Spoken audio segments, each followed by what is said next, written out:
subscribe my channel and press notification bell icon. नमस्कार विद्यार्थी मित्रों, चैप्टर नंबर 2 में मुद्दो नंबर 2.6 જોઈએ આપણે તો એ મુદ્દાનું નામ છે સમસ્થિતિમાન પૃષ્ઠ. સમસ્થિતિમાન પૃષ્ઠ બરોબર છે ને? નામ જ છે સમ એટલે સરખું, સ્થિતિમાન એટલે વોલ્ટેજ અને પૃષ્ઠ એટલે કે સમતલ. તો જે સમતલ ઉપરના દરેક બિંદુએ વોલ્ટેજ સરખો હોય તેને સમસ્થિતિમાન પૃષ્ઠ કહેવાય. બરોબર છે? હવે આ માની લઈએ કે બિંદુ વિદ્યુતભાર પ્લસ ક્યુ છે. બરોબર? તો એની વિદ્યુત ક્ષેત્ર રેખાઓ બહારની તરફ જતી હશે.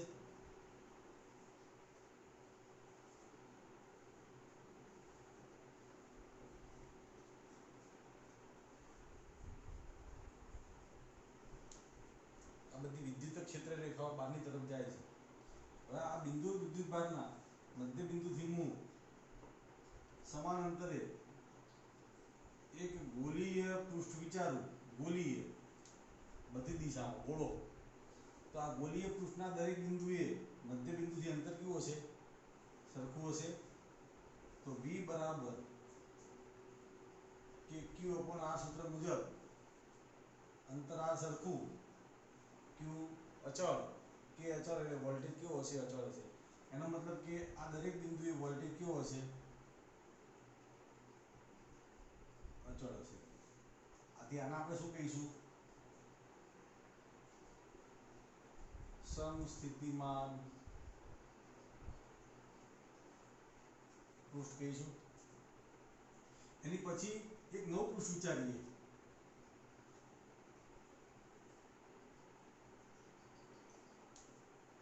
તો આ નવા પૃષ્ઠ માટે પણ એના દરેક બિંદુએ વોલ્ટેજ કેવો હશે? સરખો હશે. હા, અંતર વધવાથી વોલ્ટેજમાં ઘટાડો થશે. એટલે કે આ પૃષ્ઠ કરતાં આ પૃષ્ઠનો વોલ્ટેજ ઓછો હશે, પરંતુ કેવો હશે? દરેક બિંદુએ અચળ હશે.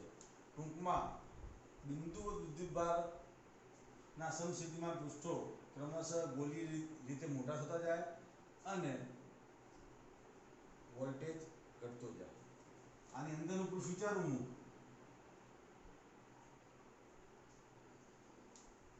તો અહીંયા પણ વોલ્ટેજ કેવો હશે? સરખો હશે, પરંતુ વધારે હશે. કોના કરતાં? આના કરતાં. આનો વોલ્ટેજ આના કરતાં વધારે હશે. ટૂંકમાં વોલ્ટેજ ક્રમશઃ ઘટતો જાય.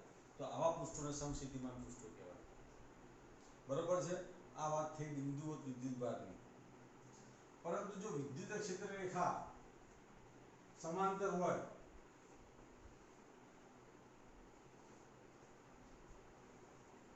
આ વિદ્યુત ક્ષેત્ર રેખાઓ સમાંતર એટલે કે વિદ્યુત ક્ષેત્ર સમાન છે. વિદ્યુત ક્ષેત્ર એ કેવું છે? સમાન છે. તો ભાઈ સમસ્થિતિમાન પૃષ્ઠો કેવા હશે? સમતલીય હશે. આવી રીતે ગોળીય નહીં હોય અને એકબીજાને કેવા હશે? સમાંતર હશે. કારણ કે વિદ્યુત ક્ષેત્ર કેવું છે? અચળ છે. અહીંયા વિદ્યુત ક્ષેત્ર ક્રમશઃ ઘટતું જાય છે. અહીંયા પ્રબળ, અહીંયા ક્રમશઃ ઘટતું જાય. વિદ્યુત ક્ષેત્ર ઘટે એટલે v બરાબર ed સૂત્ર મુજબ સમસ્થિતિમાન પૃષ્ઠના વોલ્ટેજ પણ ઘટતા જાય. તો અહીંયા સમાન વિદ્યુત ક્ષેત્રના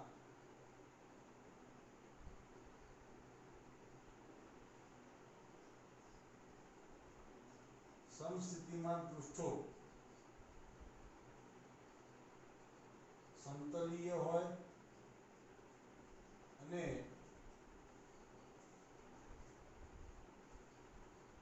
એકબીજાને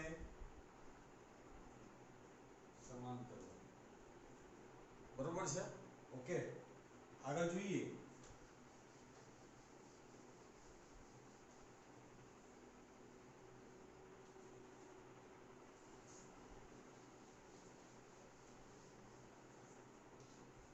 આપણે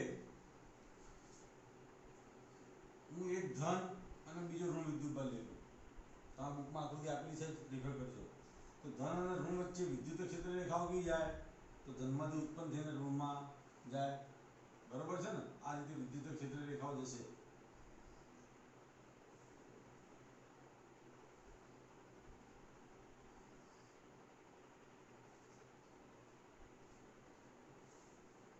બહાર જાય, અહીંયા અંદર આવે.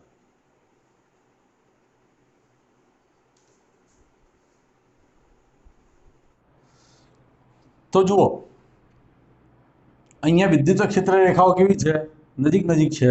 એટલે આના જે સમસ્થિતિમાન પૃષ્ઠો હશે એ નજીક નજીક હશે અહીંયા સામસામે, કારણ કે ધન અને ઋણ વચ્ચે આકર્ષણ થાય.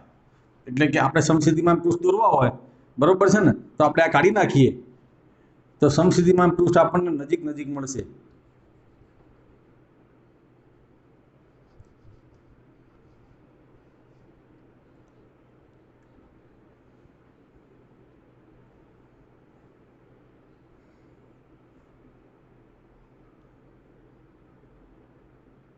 તો આના સમસ્થિતિમાન પૃષ્ઠ આપણને નજીક નજીક મળે, બરોબર છે, આની સાપેક્ષમાં.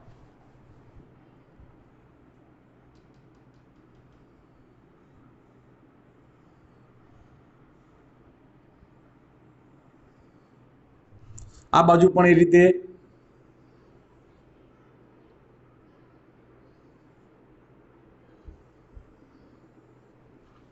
આ રીતે સમસ્થિતિમાન પૃષ્ઠો નજીક નજીક મળે, પાછળ દૂર દૂર હોય. જો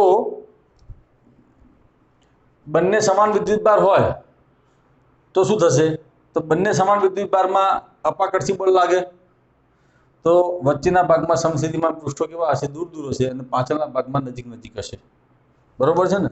તો બંને સમાન વિદ્યુતભાર હોય, ક્યાં તો બંને ધન હોય અને ક્યાં તો બંને ઋણ હોય, તો બંને માટે સમસ્થિતિમાન પૃષ્ઠો કેવા હશે, અહીંયા દૂર દૂર હશે, પાછળ નજીક નજીક હશે.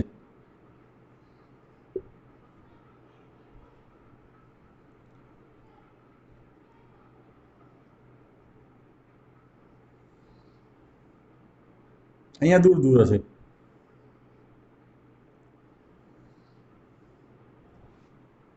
બરોબર છે ને, અહીંયા દૂર દૂર હોય અને અહીંયા નજીક નજીક હોય પાછળ. તો વચ્ચેના ભાગમાં સમસ્થિતિમાન પૃષ્ઠો કેવા હશે, દૂર દૂર હશે.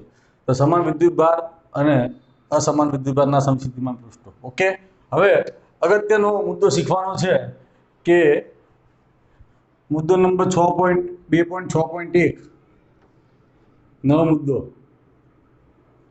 કે વિદ્યુત સ્થિતિમાન અને વિદ્યુત ક્ષેત્ર વચ્ચેનો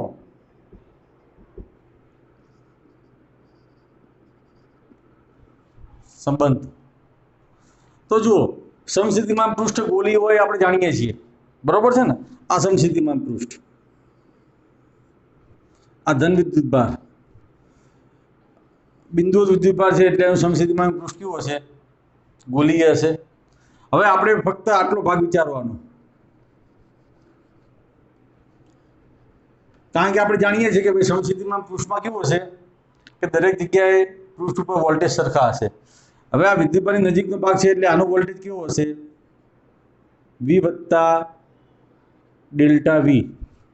કોની સાપેક્ષમાં, આના કરતા. એટલે કે આનો વોલ્ટેજ V હોય તો નજીકના પૃષ્ઠનો વોલ્ટેજ કેવો હશે, વધારે હશે. નજીકના પૃષ્ઠનો વોલ્ટેજ કેવો હશે, વધારે હશે, બરોબર છે. હવે કાર્યની વાત કરીએ તો કાર્ય એટલે શું, મેં તમને શીખવાડ્યું છે, F ડોટ dr, આવું મેં તમને શીખવાડ્યું, એકવાર જોઈ લો. આ કાર્ય F બરાબર શું આવશે, Q આવશે ડોટ dr. હવે જો Q બરાબર એકમ વિદ્યુતભાર લઈ લઈએ તો E ડોટ dr આવે કે ના આવે. Q બરાબર એકમ એટલે કે 1 કુલમ વિદ્યુતભાર લઈ લઈએ તો E ડોટ dr આવે. તો આ થઈ ગયા કાર્યનું સૂત્ર. તો આપણે એકમ ધન વિદ્યુતભારને અહીંથી આ પૃષ્ઠ સુધી લઈ જવા માટે કરવું પડતું કાર્ય લેવું હોય તો અંતિમ વોલ્ટેજ કેવો આવે, V આવે. પ્રારંભિક વોલ્ટેજ કેવો આવે, V પ્લસ ડેલ્ટા V આવે, બરોબર છે ને. તો એકમ ધન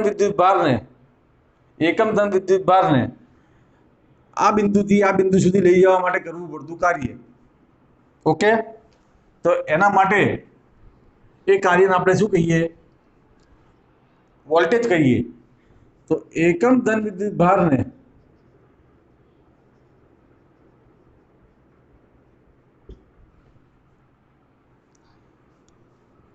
V પ્લસ ડેલ્ટા V વિદ્યુત ભારથી વોલ્ટેજથી V વોલ્ટેજ સુધી લઈ જવા માટે કરવું પડતું કાર્ય. તો આને આપણે શું કહીશું? EDR કહીશું. આમ તો સદિશ E ડોટ સદિશ DR આવે, પણ બંને વચ્ચેનો ખૂણો 0, cos 0 બરાબર 1, એટલે E ડોટ DR ની જગ્યાએ EDR cos થીટા, થીટા બરાબર 0 એટલે cos 0 બરાબર 1, એટલે EDR બરાબર શું આવશે? તો છેલ્લો વોલ્ટેજ માઇનસ પહેલો વોલ્ટેજ, એટલે કે અંતિમ ઓછા પ્રારંભિક. બરોબર ને? ઓકે, તો અહીંયા E આ ડેલ V લઈ લઈએ, સૂક્ષ્મ વોલ્ટેજ dV. તો EDR બરાબર V માઇનસ dV. આથી E બરાબર શું આવશે? VV ઉડી જશે, બરાબર શું આવશે? માઇનસ dV ભાગ્યા dr. તો આ વિદ્યુત ક્ષેત્રનું શોધવા માટેનું અગત્યનું સૂત્ર. બરોબર ને? કેવી રીતે આવશે? તો આને કહેવાય અહીં વોલ્ટેજનું આંશિક વિકલન છે, અથવા તો અંશતઃ વિકલન એ શું આપે? વિદ્યુત ક્ષેત્ર E નું મૂલ્ય આપે. અહીંયા બાળકો ખાસ ધ્યાન રાખજો કે વોલ્ટેજ અદિશ રાશિ છે અને વિદ્યુત ક્ષેત્ર સદિશ રાશિ છે, એટલા માટે અહીંયા અંશતઃ વિકલન આવે. અંશતઃ વિકલનનો મતલબ એવો થયો કે જે દિશામાં બદલાતો હોય વોલ્ટેજ, એ દિશાનું જ વિદ્યુત ક્ષેત્ર આપણને મળશે, બીજી દિશાનું વિદ્યુત ક્ષેત્ર મળશે નહીં. બરોબર છે? તો આ થઈ ગયો વિદ્યુત સ્થિતિમાન અને વિદ્યુત ક્ષેત્ર વચ્ચેનો સંબંધ. ક્લિયર? હવે આપણે જોઈએ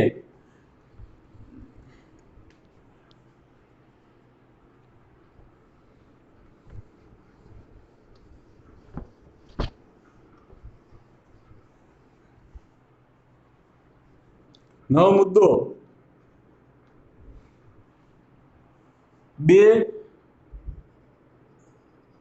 વિદ્યુત ભાર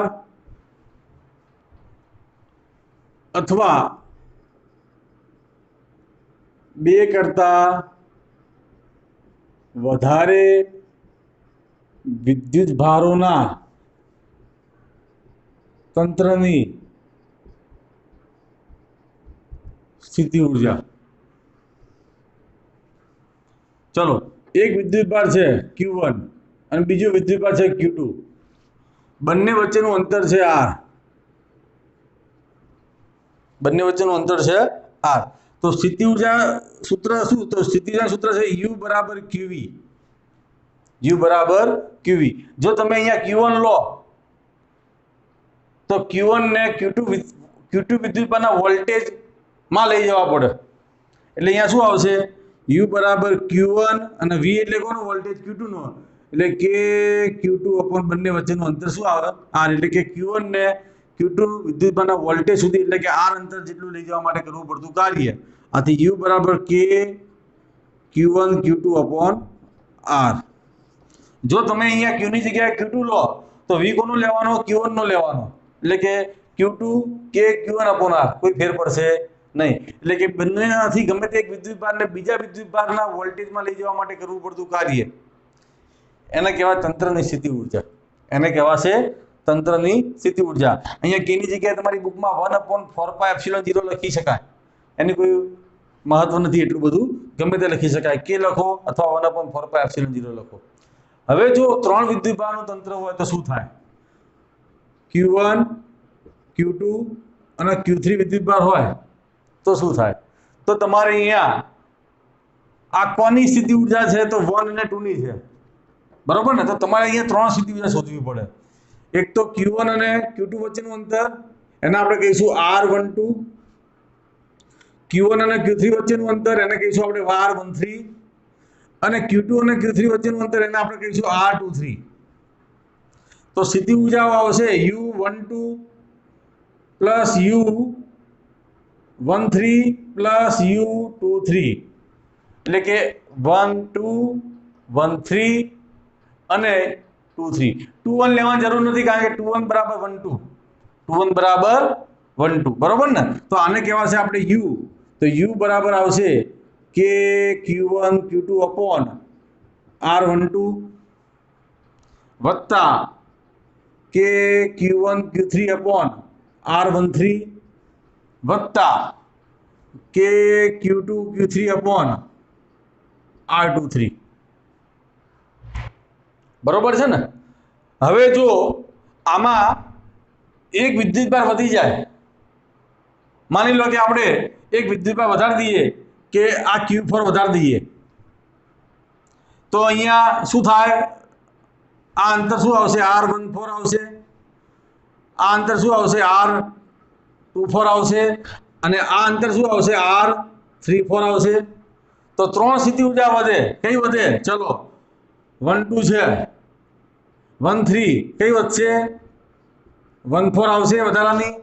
પછી શું આવશે? 2 3 છે, 2 1 નહીં લેવાના, 2 3 છે, તો અહીંયા શું આવશે? 2 4 વધારાની આવશે, બરોબર ને? અને 3 1 આવી ગયા, 3 2 આવી ગયા, એટલે અહીંયા શું આવશે? U34. એટલે કે ફક્ત એક જ વિદ્યુતભાર વધે ને તો પદમાં 3 સ્ટેપ વધી જાય. તો વિચાર કરજો કે એક વિદ્યુતભાર વધતા જશે તો પદ ક્યાં જાય? એટલે તમારે દાખલા મેક્સિમમ 4 વિદ્યુતભારના જ આવશે. ઓકે, તો અહીંયા શું આવશે? કે Q1 Q4 અપોન શું આવશે? R14 વત્તા કે Q2 Q4 અપોન શું આવશે? R24 વત્તા કે Q3 Q4 અપોન શું આવશે? R34. અને આ થશે કુલ સ્થિતિ ઊર્જા. બરોબર છે ને? હવે તમે વિચારો કે એક વિદ્યુતભાર 5માં વધી જાય તો અહીંયા શું વધશે? U15 વધી જાય, પછી U25 વધી જાય, પછી શું આવશે? U35 વધી જાય, અને શું આવશે પછી? U45 વધી જાય. બરોબર છે ને? એક વિદ્યુતભાર વધારે આવશે તો 1 5 2 5 3 5 અને 4 5, એટલે કે કુલ 4 સ્થિતિ ઊર્જાનો વધારો થશે. ક્લિયર? Q6 આવે તો એ પ્રમાણે 5 સ્થિતિ ઊર્જા વધી જાય. ટૂંકમાં એક વિદ્યુતભાર વધવાથી એના જેટલા મૂળ વિદ્યુતભાર હતા એટલી સ્થિતિ ઊર્જા વધે. ક્લિયર? બરોબર છે ને? તો આ થઈ ગયું બે વિદ્યુતભાર અથવા બે કરતા વધારે વિદ્યુતભારના તંત્રની સ્થિતિ ઊર્જા. આ બધી જ સ્થિતિ ઊર્જામાં આપણે બાહ્ય વિદ્યુત ક્ષેત્ર લીધું નથી. તો હવે છેલ્લું સૂત્ર કે બે વિદ્યુતભાર ના તંત્રની બાહ્ય વિદ્યુત ક્ષેત્ર E ની હાજરીમાં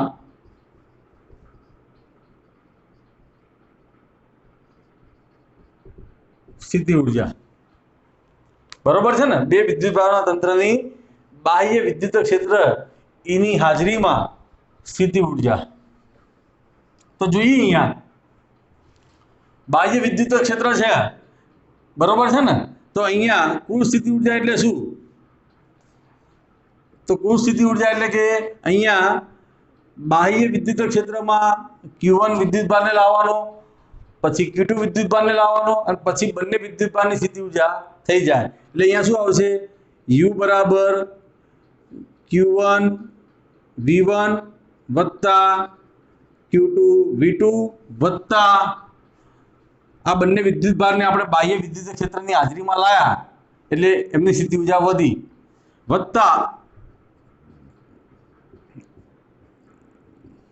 તંત્રની સ્થિતિ ઊર્જા. એટલે કે બંને વિદ્યુતભારો નતા, આ બાહ્ય વિદ્યુત ક્ષેત્ર અહીંયા હતું, બહારથી લાયા એટલે સ્થિતિ ઊર્જા વધી, અને પછી એ વધ્યા પછી બંને ગોઠવાઈ ગયા, બંને વચ્ચેનું અંતર R12 ગણીએ અથવા R ગણી લો તો પછી એ સ્થિતિ ઊર્જા. તો આ અગત્યનું સૂત્ર છે,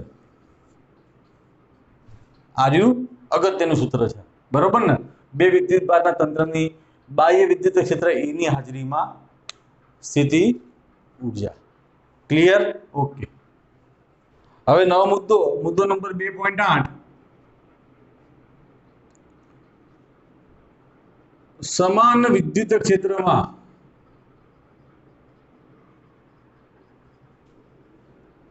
મૂકેલી ડાયપોલની સ્થિતિ ઊર્જા। હવે જો બાળકો અહીંયા આ સમાન વિદ્યુત ક્ષેત્ર લઈ લો।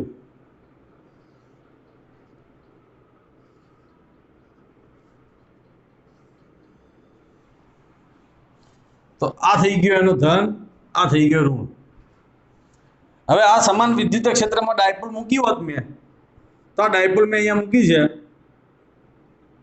તો આ ડાયપોલ કેવી રીતે ગોઠવાયેલી હોત શરૂઆતમાં? તો તમને બધાને ખબર છે કે આ ડાયપોલ આ ઋણ છે એટલે આ મુદ્દો અથવા તો આ વિદ્યુતભાર કેવો આવત? પ્લસ ક્યુ આવત। અને આ ધન છે તો આ વિદ્યુતભાર કેવો આવત? માઇનસ ક્યુ આવત। એટલે કે ડાયપોલ કેવી રીતે ગોઠવાયેલી હોત? વિદ્યુત ક્ષેત્રની દિશામાં ગોઠવાયેલી હોત। ડાયપોલ મોમેન્ટ જે સદિશ p ની દિશા છે એ વિદ્યુત ક્ષેત્રની દિશામાં હોત। બરોબર ને? આ શરૂઆતની પરિસ્થિતિ છે। હવે આ ડાયપોલને હું થીટા ખૂણે કાર્ય કરું તો કાર્ય એટલે સ્થિતિ ઊર્જા, એટલે એની અંદર સ્થિતિ ઊર્જા સંગ્રહિત થાય, કેટલી થાય એ આપણે ગણવાની છે। તો આ ડાયપોલની પરિસ્થિતિ હવે આવી થઈ જાય, આ પ્લસ ક્યુ, આ માઇનસ ક્યુ। પરીક્ષામાં તમારે આ દોરવાની જરૂર નથી।